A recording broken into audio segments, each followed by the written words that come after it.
toujours dans la probabilité, nous allons voir les résultats d'événements indépendants.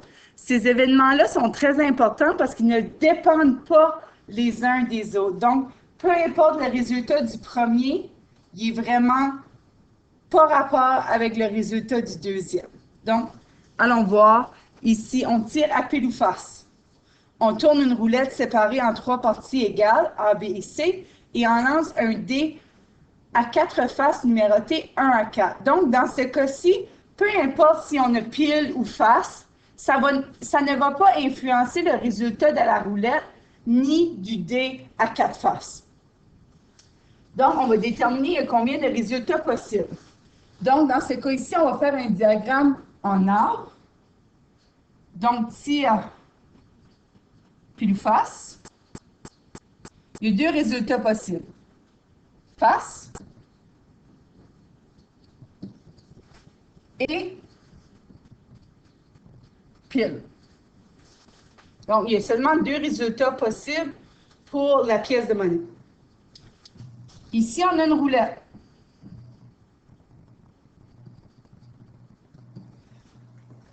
Donc, ça se peut que pour la pièce de monnaie, on a eu une face et ensuite, on a eu A, B ou C pour la roulette. Même chose pour pile. Ça se peut qu'on a eu pile et ensuite on a eu A, B ou C. Ensuite, on a quoi? Un D.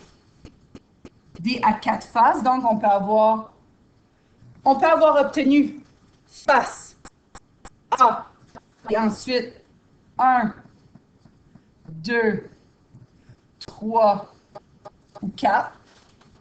On a pu obtenir face au tir de la pièce de monnaie, B et ensuite 1, 2, 3 ou 4. Donc, c'est de cette façon-là qu'on lit un diagramme en arbre. Il faut suivre les flèches. Donc, 1, 2, 3, 4. 1, 2, 3, 4.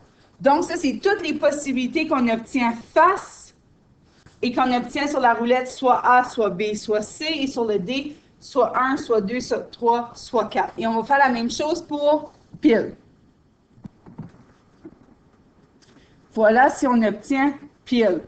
Si on compte toutes les dernières flèches, donc de face A, donc 4, et ainsi de suite, donc on compte toutes ces dernières flèches ici, on en a 24 résultats possibles.